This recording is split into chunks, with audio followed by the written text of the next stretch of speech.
નમસ્કાર મિત્રો, ગુજરાતી યોજના માર્ગદર્શક ચેનલમાં આપ સૌનું હાર્દિક સ્વાગત છે। જ્યારે કોઈ પરિવારમાં કમાનાર વ્યક્તિ એટલે કે પતિનું અવસાન થાય છે ત્યારે તે સ્ત્રી પર દુઃખનો પહાડ તૂટી પડે છે। આવી મુશ્કેલ પરિસ્થિતિમાં ગુજરાત સરકાર આવી બહેનોને પડખે ઊભી રહી છે। ગંગા સ્વરૂપા આર્થિક સહાય યોજના, જેને હવે પહેલા આપણે વિધવા સહાય યોજના તરીકે ઓળખતા હતા, તે અંતર્ગત ગુજરાત સરકાર દ્વારા દર મહિને સીધા બેંકોના બેંક ખાતામાં આર્થિક મદદ મોકલવામાં આવે છે। યોજનાના મુખ્ય લાભ। આ યોજના અંતર્ગત પાત્રતા ધરાવતી ગંગા સ્વરૂપા વિધવા બહેનોને દર મહિને 1250ની આર્થિક સહાય આપવામાં આવે છે। દર મહિને સીધા જ લાભાર્થી બેંકના બેંક ખાતામાં ડીપીટી દ્વારા જમા કરવામાં આવે છે। આ સહાય બહેન જીવે ત્યાં સુધી અથવા તો જો તે પુનઃ લગ્ન ન કરે ત્યાં સુધી સતત મળતી રહે છે। નવા નિયમો અને લાયકાત। અરજદાર મહિલાની ઉંમર ઓછામાં ઓછી 21 વર્ષ કે તેથી વધુ હોવી જોઈએ। આવક મર્યાદામાં પણ મોટા ફેરફારો સરકારે કરેલા છે। જો ગ્રામીણ વિસ્તારમાં હોય તો વાર્ષિક આવક ₹1,20,000 અને શહેરી વિસ્તારમાં રહેતા હોય તો વાર્ષિક આવક ₹1,50,000 સુધીની। તમારી આવક એનાથી ઓછી છે તો તમે એનો પણ લાભ મેળવી શકશો। જરૂરી દસ્તાવેજો। નિયત નમૂનાનું અરજી ફોર્મ જે મામલતદાર કચેરી કે જનસેવા કેન્દ્ર પરથી મળી જશે। પતિના મરણનો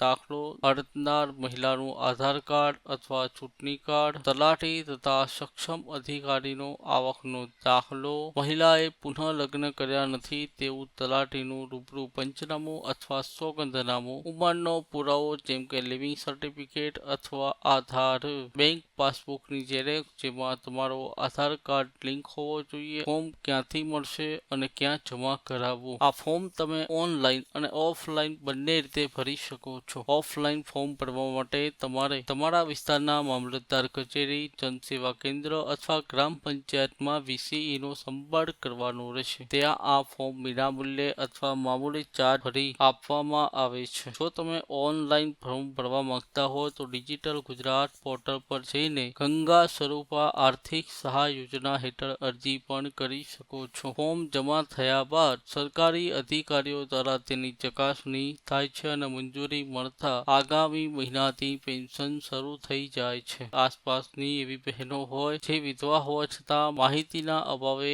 આ લાભથી વંચિત રહી જાય તો આપ સૌને વિનંતી કે તમારા વોટ્સએપ ગ્રુપ કે ફેસબુકમાં આને વધુ શેર કરો, જેથી કોઈ જરૂરિયાતમંદ માતા કે બહેનને મદદ થઈ શકે। જો તમને આ માહિતી ગમી હોય તો વિડીયોને લાઈક કરજો। તમારા મનમાં કોઈ પણ પ્રશ્ન હોય તો નીચે કોમેન્ટમાં જરૂર પૂછજો। સરકારી યોજનાની આવી જ માહિતી દરરોજ મેળવવા માટે આપણી ચેનલ ગુજરાતી યોજના માર્ગદર્શકને અત્યારે સબસ્ક્રાઇબ કરી લો। ધન્યવાદ। જય જય ગરવી ગુજરાત। જય હિન્દ।